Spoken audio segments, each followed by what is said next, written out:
You can love someone so much that you end up paying for the house they live in. You can sacrifice for years, smile through family visits, swallow passive-aggressive comments, and pretend everything is fine. But none of that prepares you for the day you find out you've been excluded, on Mother's Day. No message. No flowers. Just a photo. Posted by her. The woman who smiles beside me in family gatherings, but who used me like a silent bank for 3 years. She invited her own mother. Filled the house with balloons. And you know what the caption said? There's only one mother. If you've ever felt invisible in your own family. If you've ever loved so deeply that you forgot to love yourself first. Then this story is for you. Stay with me until the end, because what started as a quiet humiliation, ended with a twist no one saw coming. It was Sunday. One of those quiet days where the city slows down, bakeries smell like fresh bread, and mothers get half-wilted flowers wrapped in delayed affection. I was sitting alone at the kitchen table. The lemon cake I had baked the night before, with homemade icing, sat untouched. Not because I was expecting anyone. But because for the past 3 years, it had become a quiet tradition. I'd bake the cake, my son would show up with a small bouquet and a tight hug, and she'd smile as if approving the gesture. Even though her eyes said otherwise. But that year was different. Noon passed. Then 3 o'clock. No message. No call. It wasn't until late afternoon that I understood. I picked up my phone, almost on impulse, and opened Instagram. There it was. A fully set lunch table. Gold balloons that read MOM. And in the center, her mother. Beaming, holding a bouquet of red roses. The caption read, "Celebrating the most important woman in our lives. Thank you for everything, Mom." My breath caught in my chest. There was no space for me in that image. Not in the text, not at the table, not in their hearts. And right then, it became clear. This wasn't a mistake. It was a plan.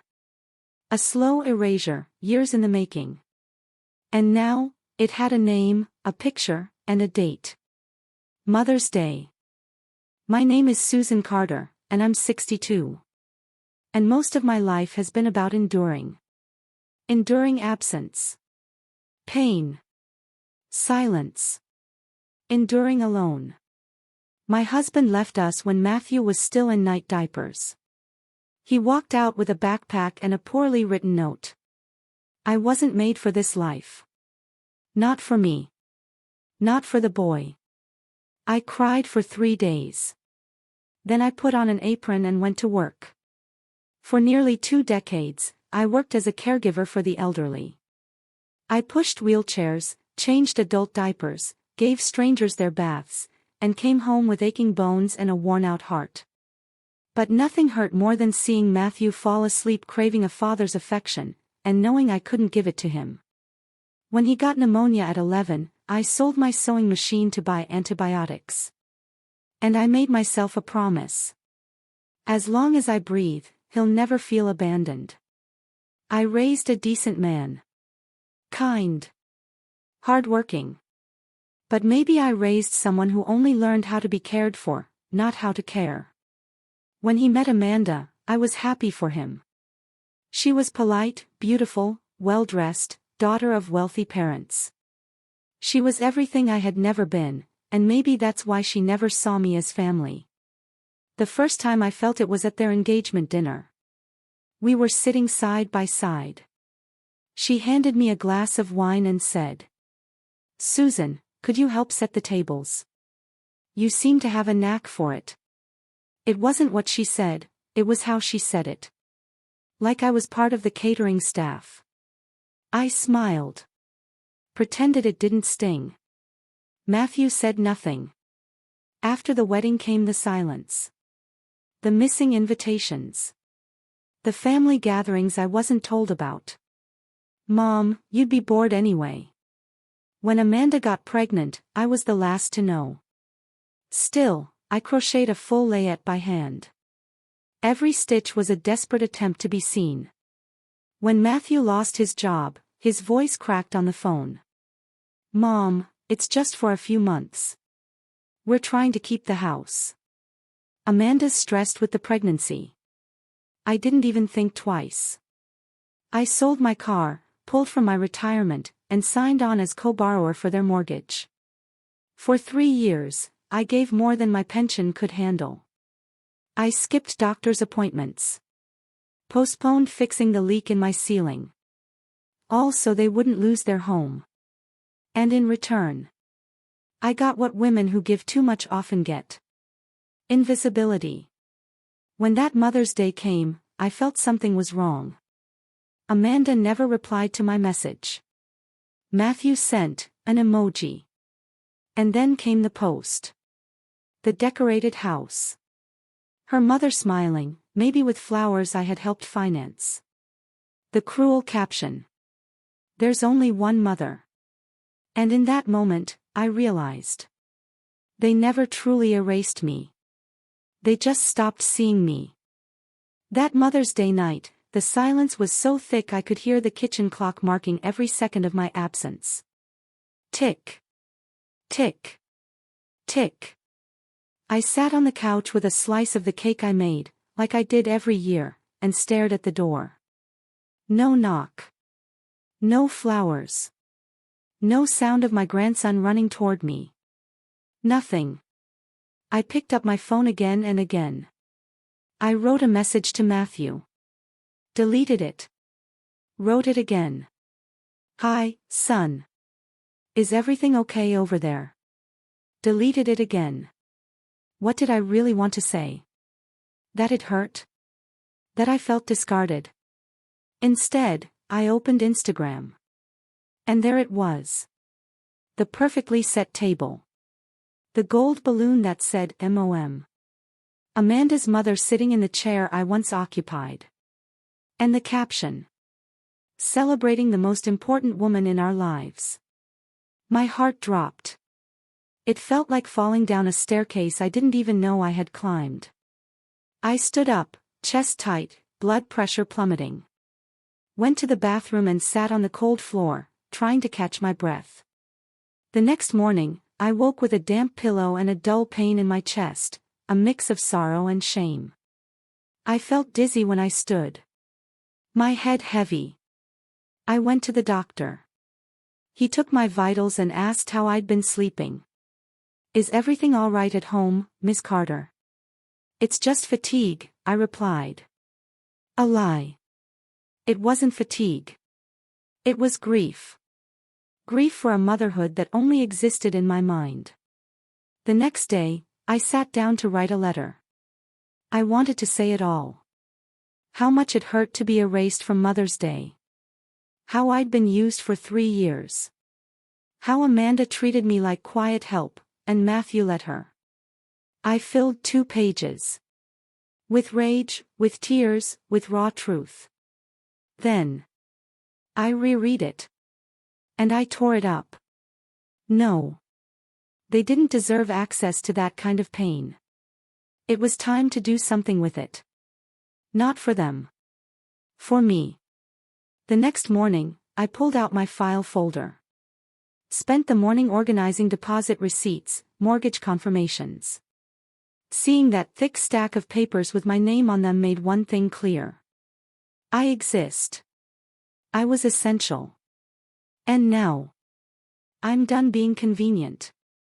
I put everything in a red folder and went to the bank. The teller looked at me, surprised. "Would you like to cancel the auto debit?" "Yes. And I want to know how to remove my name from the mortgage." "Well, that depends on the other parties agreeing to take full responsibility. It's a delicate process."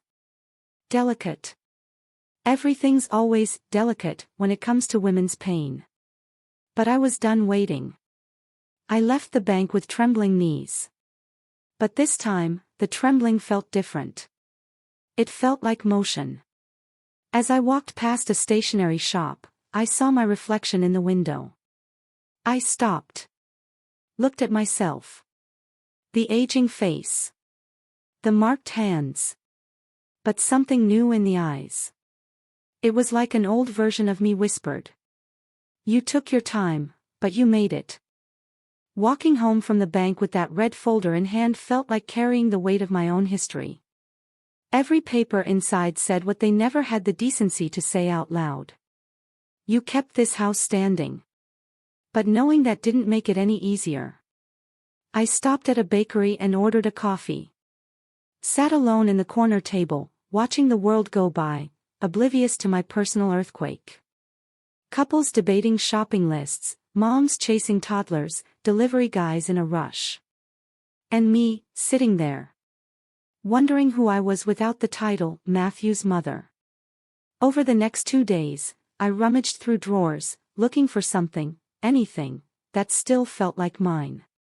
At the back of an old cabinet, I found a spiral notebook with a faded cover. My old recipe book. I opened it carefully, like reading an old diary. Pages stained with grease and time.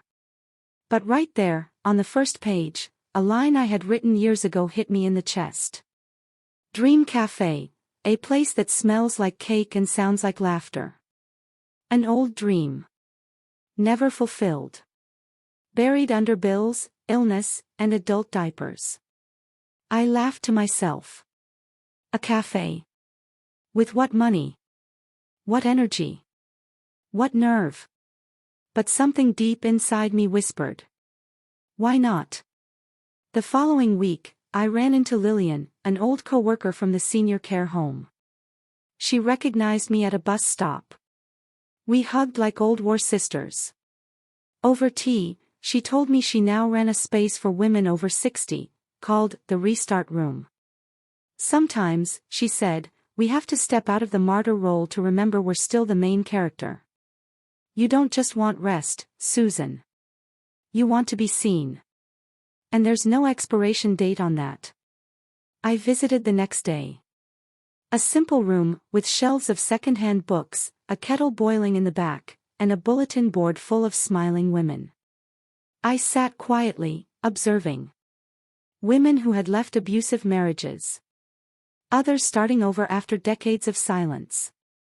Every one of them carried pain, but also a glimmer of rebirth.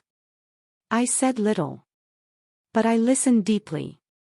And when the coordinator asked, "Does anyone here have a hidden talent?" My hand rose, almost without asking me first. I bake. Since I was 15.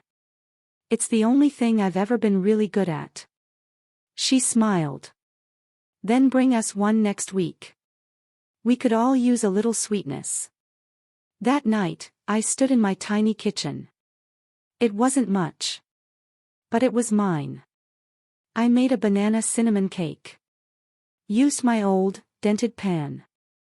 My cracked spatula. And as I stirred the batter, my hands trembled. From fear. But also from something else, hope. The next day, I brought the cake to the group. Within 20 minutes, gone. And the women were smiling at me as if I mattered. Susan, this is memory in a slice. You should sell this. My granddaughter could help you make an Instagram. I laughed. But deep down, I was already considering it. On my way home, I passed a dusty garage with a "For Rent" sign. The windows were cracked. The space neglected. But something about that ruin called to me.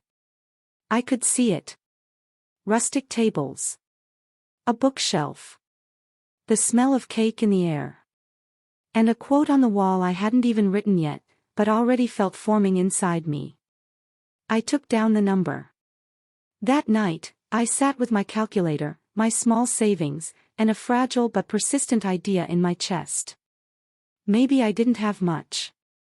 But after everything I'd been through, I knew how to start from zero. I signed the lease to the garage with trembling hands and a heart pounding way too fast for a woman with unstable blood pressure. It was a basic space, peeling walls, musty paint. But to me, it was a seed. I spent weeks transforming it, with the help of a few women from the group. Lillian brought paintbrushes and a gallon of bright yellow paint. Clara, a widow of a carpenter, showed up with 2 refurbished tables and said, "Thought these matched your courage." I set up a book exchange shelf in one corner. Stocked the counter with jars of buttery cookies. And above the door, I hung a handmade sign. Renew Cafe, flavors with memory. Underneath, a phrase I had scribbled in pencil weeks before. We live even in pieces. The first few days were hard. Some days, no one came in. Some days, the cakes went untouched. Some days, I wondered if I was just a delusional old lady. One afternoon, a young woman walked in, looked around and asked, "Is this like a grandma cafe?" It caught me off guard. "It's a woman's cafe," I said. "A cafe of stories. Of people starting over." She smiled. Sat down. And ordered a slice of cornbread with fennel. That evening, she posted a photo on Instagram with the caption, "Found a place that reminds me of my grandma, and of myself. Renew Cafe, I want to live here." Within days, more young women came. Some came for the food. Others for the peace. But all of them stayed for the story. Orders started coming in, small events, baby showers, community gatherings. Lillian helped with deliveries. The women from the group became my soul servers, helping me clean, serve, laugh. And with every compliment, every payment handed to me directly, "You saved my day." Another old wound began to close. I opened an Instagram account with help from one of the women's granddaughters. @Renew Cafe Official. At first, I only posted photos of the cakes. Then I began sharing little stories behind each recipe. The lemon cake I learned from my mother. The honey cookie I baked when Matthew had a fever. And then, one day, I got a comment I'll never forget. "You're not just sweet. You're strong. Thanks for reminding me it's not too late." I read it. And reread it. And cried. Cried with relief.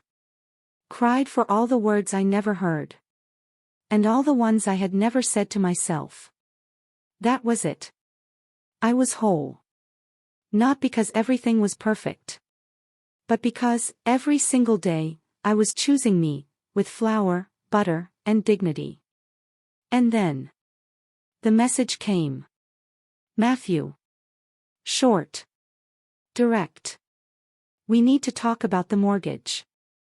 And I knew, right then. The game had changed. Matthew's message came late in the afternoon. Just as I was placing a fresh orange cake into the oven. "We need to talk about the mortgage." Cold. No warmth. No, "How are you?" I set my phone down. Returned to the cake. The next day, he called. I answered. Silence. Just the hum of traffic and hesitation. "Mom. Amanda and we need to remove your name from the mortgage. The bank didn't approve the new terms with you still listed.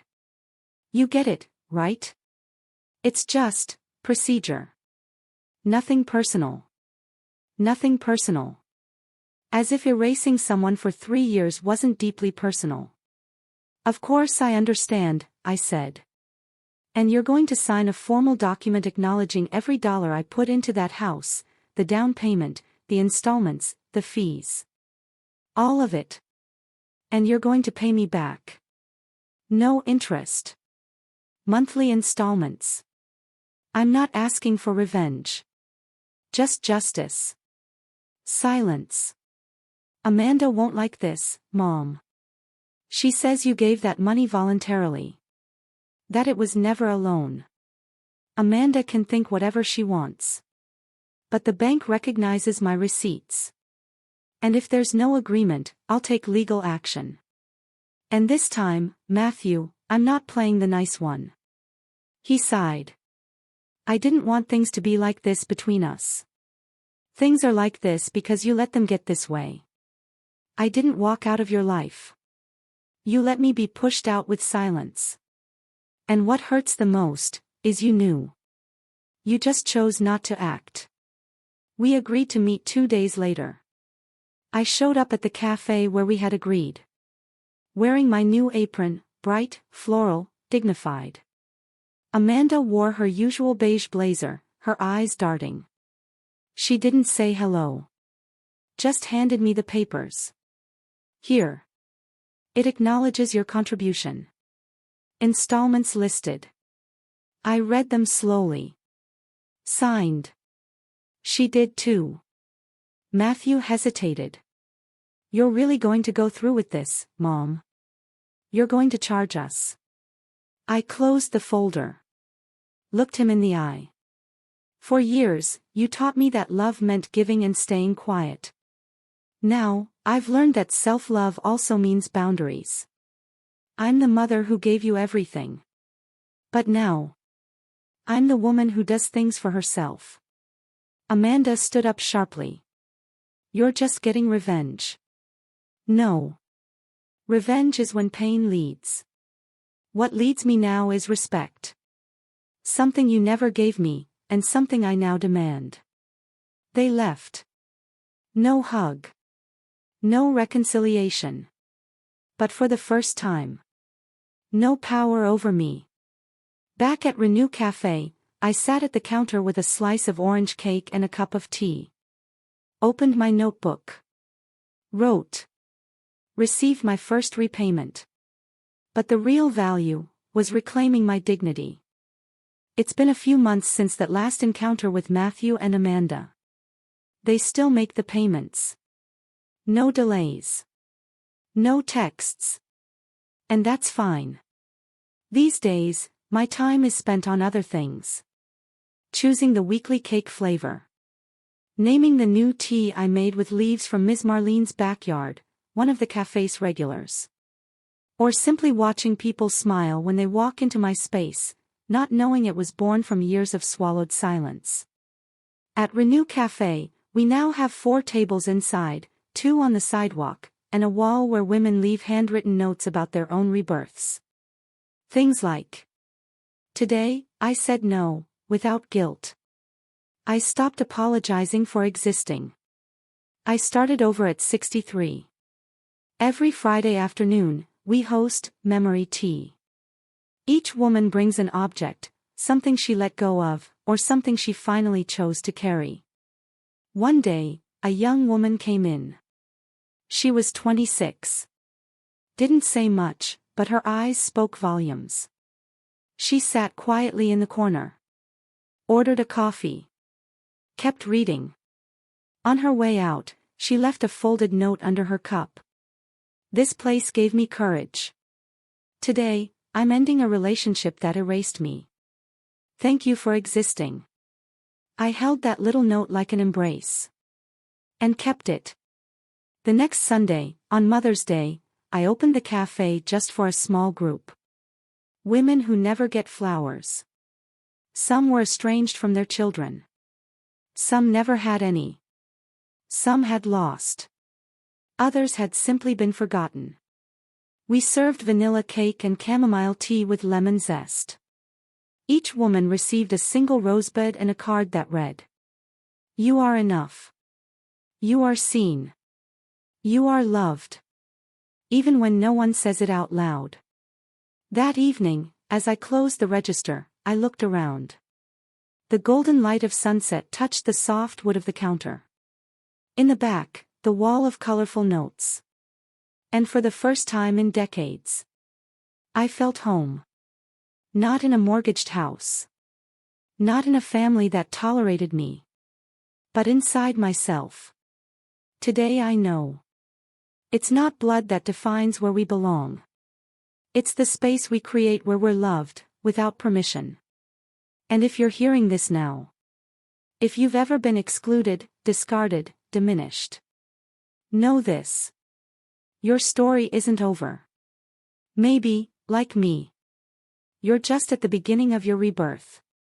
If this story touched your heart, give it a like and share it with someone who needs courage to start again. Want more stories like this? Subscribe to her journey and hit the bell. Every week, a new story of resilience, empowerment, and late-in-life rebirth. And now tell me, which part of this story hit you the hardest? Leave your comment below. Your story might just be someone else's turning point. And remember, freedom tastes like warm cake, and courage served by the slice. You can be reborn too.